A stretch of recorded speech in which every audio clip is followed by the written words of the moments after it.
Mobility यानी easily मोबाइलेबल होती हैं। देन हम लोग ये कहते हैं कि परफेक्ट नॉलेज होता है, यानी जो फॉर्म्स के प्रोड्यूसर होते हैं उनके पास नॉलेज सेम होता है। उसके बाद आ गया ये प्राइस टेकर होते हैं। प्राइस टेकर का मतलब होता है प्राइस मेक नहीं करते, प्राइस टेक करते हैं। मैंने आप लोगों को बताया था ना कि मार्केट फोर्स जो होते हैं वो डिटरमिन करनी है हमने किस प्राइस को चार्ज करना है, कितने आउटपुट पे प्रोड्यूस करना है। अच्छा जी, अब यहाँ पे राइट किया गया है if output of the loan farmer, अगर हमारे पास एक अकेला फार्मर है, उसका आउटपुट जो होता है बहुत ज़्यादा स्मॉल है, ठीक है, मार्केट सप्लाई के मुकाबले में, तो उसका कोई इफेक्ट नहीं होगा टोटल ये किस पे, मार्केट प्राइस पे। टोटल क्वांटिटी पे भी कोई इफेक्ट नहीं होगा मार्केट प्राइस के अंदर जो सप्लाई की जा रही है, और मार्केट के अंदर प्राइस पे भी नहीं की पे कोई इफेक्ट होगा। जैसे मैं आपको फिर एक्सप्लेन करते कहते हैं एक अकेला फार्मर जो आउटपुट प्रोड्यूस करता है उसका मार्केट सप्लाई के मुकाबले में जो आउटपुट होता है बहुत ज़्यादा छोटा होता है, इसलिए इसके प्रोड्यूस किए जाने वाले आउटपुट का और ये जो प्राइस चार्ज करना चाह रहा है इसका मार्केट पे कोई इफेक्ट नहीं पड़ता। अब हम लोग ने प्राइस टेकर्स को डिस्कस किया था, तो प्राइस टेकर में अगर आप देखते हैं तो यहाँ पे लिखा था हेयर प्राइस टेकर टेकिंग में प्राइस टेक एक फॉर्म्स का उन्होंने बताया कि वो एक प्राइस टेकर है, यानी वो मार्केट प्राइस को टेक कर रहा है, ठीक है, जो मार्केट प्राइस के अंदर मार्केट के अंदर प्राइस डिटरमिन हो गया उसी को चार्ज कर रहा है, ठीक है। As a fact of life the doing best he can within constant, और वो कहते हैं अपनी लाइफ के अंदर और वो उतनी लिमिट तक ही टेन कर सकते हैं, इससे ज़्यादा टेन नहीं कर सकता।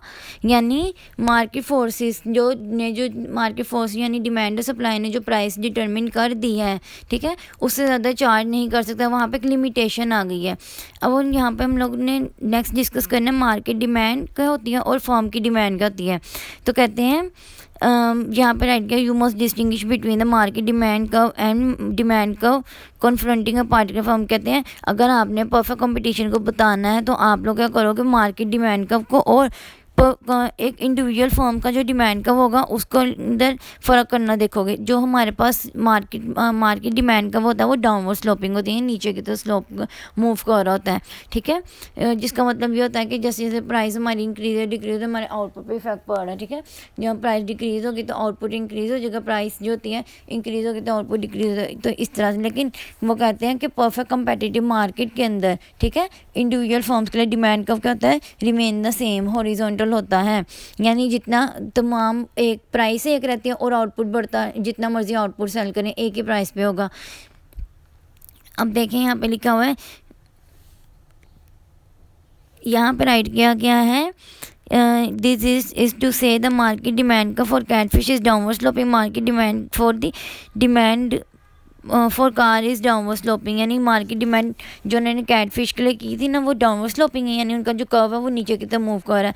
और अगर कहते हैं मार्केट डिमांड का फॉर कार जो था वो भी डाउनवर्ड स्लोपिंग है, demand curve facing the holding worth है यूनिक शेप हॉरिजॉन। लेकिन कहते हैं अगर हम होल्डिंग फार्मर जो उसका नाम होल्डिंग वर्थ है, ठीक है, उसका डिमांड कर्व को कंसीडर करेंगे तो वो हॉरिजॉन्टल है। तो कहते हैं एक परफेक्टली कंपेटिटिव फर्म का जो परफेक्ट कंपिटेटिव फर्म का जो डिमांड का होता है वो हॉरिजॉन्टल होता है। अब हम लोग नेक्स्ट पेज पे अगर आ जाते हैं तो यहाँ पे राइट किया कि ये देखें डायग्राम कंसीडर करें। ये डायग्राम पे अगर आप देखेंगे ए के अंदर तो ये हमारे पास कौन सी है, मार्केट डिमांड है, जहाँ पे मार्केट के अंदर डिमांड कर्व और सप्लाई कर्व इंटरसेक्ट कर रहे हैं। जहाँ पे ये इंटरसेक्ट किया है वहाँ पे पॉइंट ई बनता है सेंटर में, तो पॉइंट ई का मतलब ये इक्विलिब्रियम आउटपुट आ गया अगर आप आउटपुट वाली साइड पे देखते हैं, और अगर आप प्राइस वाली साइड पे तो इक्विलिब्रियम प्राइस, ठीक है। तो जितनी है यहाँ पे प्राइस एग्जिस्ट हुई है ऑपोजिट वाले कॉलम ऑपोजिट वाली डायग्राम के अंदर उतनी ही प्राइस डिटरमिन हो गया। अब जो फर्म है वो इस प्राइस से ज़्यादा चार्ज नहीं कर सकता, और फर्म जो होती है अपने तमाम आउटपुट को इसी पी ई पे जो बी वाली साइड पे है सेकंड डायग्राम के अंदर उसी प्राइस पे सेल करेगा। लेकिन आउटपुट देखें से इंक्रीज होता जा रहा है, आउटपुट बढ़ता जा रहा है लेकिन मार्केट प्राइस जो होती है वो सेम रह रही है। उसके बाद अगर आप देखते हैं मैं नीचे एक्सप्लेन कर देती हूँ, market demand for any product downward sloping, ठीक है, किसी भी डिमांड का जो मार्केट डिमांड का होता है डाउनवर्ड स्लोपिंग होता है। देन वो कहते हैं इक्विलिब्रियम प्राइस जो होती है कैटफिश की स्टैब्लिश होती है इंटरसेक्शन। अब कहते हैं जहाँ पे हम लोगों ने कहा था ना कि इक्विलिब्रियम प्राइस कैसे डिटरमिन होती है, जो पीई जो होती है कैटफिश का स्टैब्लिश होता है इंटरसेक्शन ऑफ मार्केट डिमांड से और मार्केट सप्लाई से, ठीक है। उसके बाद हम लोग कहते हैं market market established price is the only one at which individual farmer can sell catfish.